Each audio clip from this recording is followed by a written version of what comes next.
খবর 24 সাথে আপনাকে স্বাগত।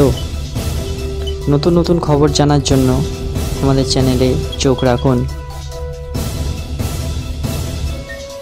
নমস্কার দর্শক বন্ধুরা, স্বাগত আমাদের এই চ্যানেলে।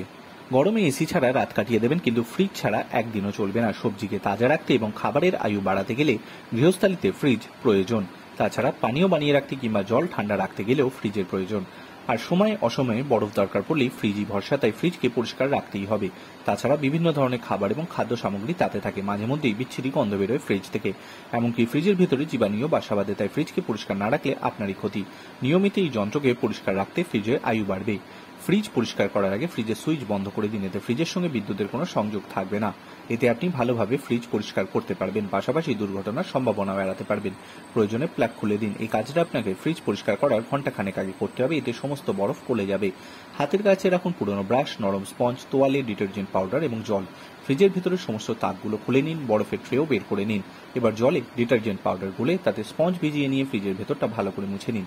এতে ভিতরে সমস্ত ময়লা দাগ পরিষ্কার হয়ে যাবে। আবার পরিষ্কার জলে কাপড় ভিজিয়ে ফ্রিজ শুকনো করে মুছে নিন। ডিপ ফ্রিজ পরিষ্কারের সময় মাইক্রোফাইবার যুক্ত কাপড় ব্যবহার করুন।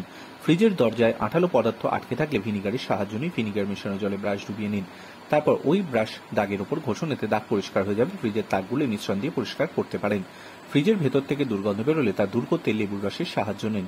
একটি পাত্রে বেকিং সোডা অথবা লেবুর রস মিশিয়ে নিন। এই ফ্রিজের মিশ্রণে কাপড় ভিজিয়ে ফ্রিজের ভেতরটা পরিষ্কার করে নিন, এতে সমস্ত গন্ধ চলে যাবে। একদম শেষে শুকনো কাপড় দিয়ে গোটা ফ্রিজ মুছে নিন। ফ্রিজের ভেতর ও বাইরের অংশ শুকনো কাপড় দিয়ে মুছে নিন। তারপর তাকগুলো লাগিয়ে দিন। ফ্রিজ একটু শুকনো হতে সময় দিন, তারপর আবার সুইচ অন করে দিন। Bureau report.